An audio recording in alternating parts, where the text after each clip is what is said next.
Hello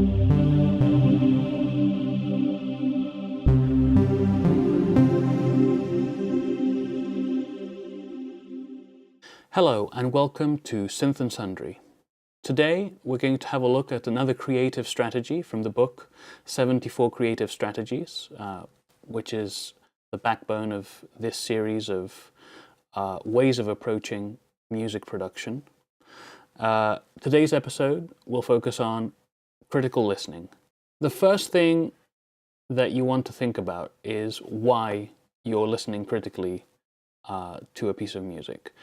And when I'm saying critical listening, I mean listening in a purposeful way. It means that the music that you're listening to isn't just on in the background. You're not doing something else that is taking up your attention. Really, your full attention is devoted to this piece of music. Critical listening is a framework that can help you focus on aspects of the music that you're listening to help you with your creative process. Critical listening lets you define the qualities of a piece of music to inspire you in your music making. Some of the things that you might look out for are, for example, the tempo of the source piece of music, the different layers of sound, the rhythm or the beat of a piece of music, the form and structure of the overall musical piece. And then this last one is not in the book per se, but and it's kind of an offshoot of form and structure. But I like to think of the narrative and the emotional journey that a piece of music puts you through. With critical listening, it is a skill, and just like playing an instrument, you will get better at it the more you do it. And then you can take that description, using that description from the source material, you can actually make something completely new. And it doesn't mean that by following those observations that you'll end up with the same piece of music that you were listening to, but rather it can be a springboard to make something completely different. I'm going to walk you through the process with some tracks from an album that I really like by an artist called Gesloten Cirkel. I'm going to show you my notes that I take as I go about doing some critical listening. So this is a full album release for Gesloten Cirkel. It came out in 2014 on Murder Capital, which is an offshoot of Vulex Records from Holland. It's called Submit X. It's a full album. On the left here you can see the release page on Bandcamp. I started listening to this and taking notes, which you can see here on the right. But we're going to focus on 3 tracks, 4, 5, and 6, even though I did take some notes from the earlier tracks. But these ultimately, 4, 5, and 6, are the ones that I'm really drawn to. You'll see that there's green text, which actually is some extra notes that I added on a second listen. So anyways, let's get started. So the first one is called Stackapella, the first track that got my attention. It doesn't have any rhythm or sort of beat elements to it. It's fairly short, and it starts with this vocoder that is, giving a vocal tone, but not specifically any intelligible words per se. And then very soon after, the vocoder gets layered with a real voice. I really like this recording. It's got kind of sort of little granular type artifacts at the start, which add character. It's got a very ominous feel, and it's something that you can only really get from a vocoder effect. And so from the name you can probably see that Stackapella leads into Staccan. Now Staccan is like the full composition. There is a drum machine that comes in. The drum machine actually is very different in sound to the beginning of the album, where at the beginning you have more sort of saturated or distorted drums, kind of more clubby, more boomy. In Staccan, it is a very clean but vintage sounding drum sound palette, if I can call it that.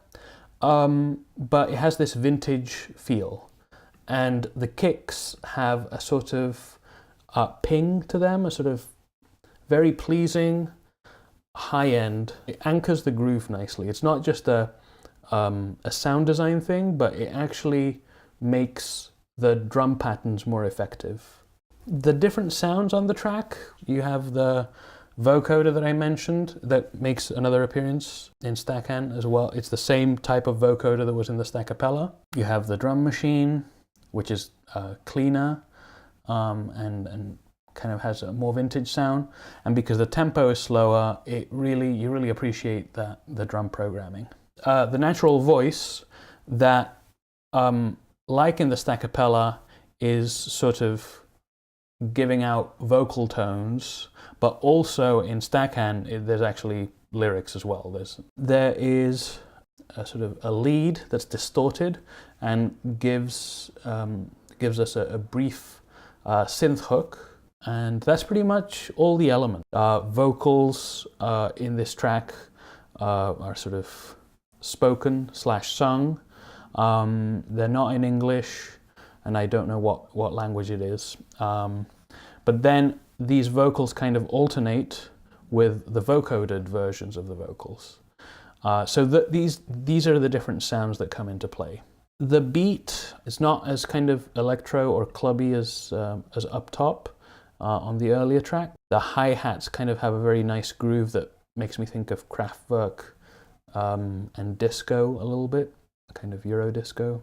In terms of the structure of the track as a whole, over the, let's see how long it is, over the 4 minutes that it runs for, it starts off with just the beat, and then there's a lead that comes in that has a little bit of menace to it, and then the voice, and I call them voice incantations.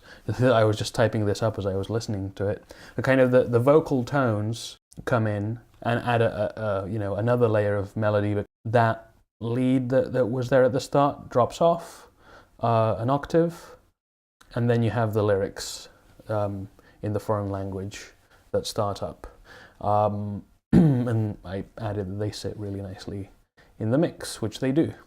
They repeat a couple of times, and then they're replaced by this distorted melodic hook that is there just for that part of the track, and I think it's treated with maybe a reverb and a chorus, which means that it's sort of recessed in the mix. It feels like it's occupying a different space in relation to the other elements. And then you have a vocoded version of the lyrics that comes back, which is kind of very ominous because they drop an octave as well. The lead, so the original kind of menacing lead comes back, and it goes up an octave, which kind of ups the ante, and then drops again. And then you have the sort of the vocal tones without any words, just natural voice, replaced by the vocoder. And then it all comes to an end. So that's the general structure of the track. So the reason why I talk about narrative and emotion is because really this is just an observation of what the track does, a very coarse observation, but an observation nonetheless. So here I kind of try to interpret a little bit what that means for me. So the opening, especially if you take Stackapella and Stackhand together, has this kind of Italian horror movie soundtrack feel. Just that, yeah, the real voice with a vocoder has something occult to it, I think, and it feels menacing.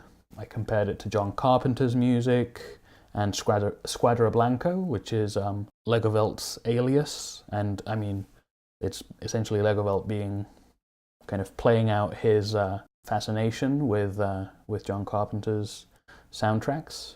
When the lyrics come in, that the voice, aside from it being in a language that I don't understand, has this kind of disaffected, alienated feel, kind of sort of early 80s synth pop, sort of a no future kind of feel to it.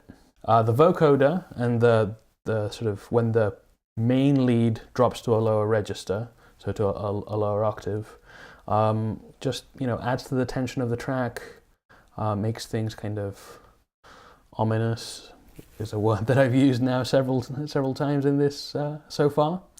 But also, all of this is kind of building on the foundation of the beat, of the rhythm, which is this vintage drum machine sound that is clean, which actually does help kind of maintain the tension, because the tempo is slow enough that puts things in a sort of atmospheric state.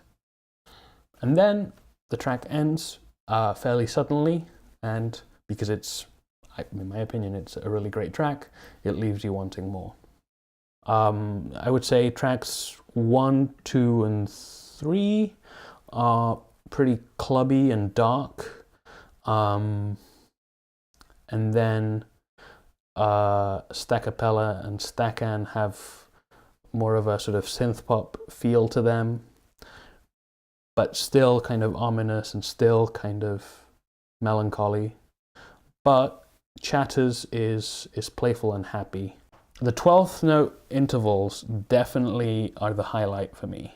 And actually you'll see that I've kind of highlighted certain parts of my notes here, because these are things that I want to focus on. The whole point of doing this is to take away things that I want to try out in my own music creation, right?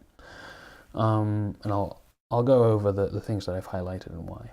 But the 12th note intervals, when that comes in, it gives it a very nice feel rhythmically, and it kind of amps up the playfulness and joyful nature of the track. And this track weirdly made me feel like I was at a party or in a club or a warehouse or a basement. You can see my critical listening process, an example. So I do try and break things down to these criteria as much as I can. And then once that's done, I will read through the notes and kind of pick out things that I really want to bring into my music making. So the first thing that I highlighted here was the fact that the vocoder is layered with a real voice in Stackapella. So I don't know if I'm going to do that exactly, but I think what I do take away from this is this idea of having either a voice or an acoustic sounding instrument that kind of reinforces a synthetic sound. So I do want to try that, combining sounds with with different types of character, but they kind of reinforce each other. So they're playing similar, they're playing off each other's musical motifs. That is something that I do want to try in the next videos, where I will use more of these creative strategies.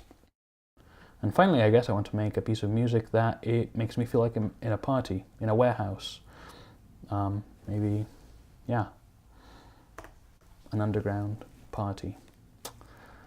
So there you go. That's essentially a little example of critical listening, how I do it. And hopefully in the next videos we can use some of these observations in the music that I make.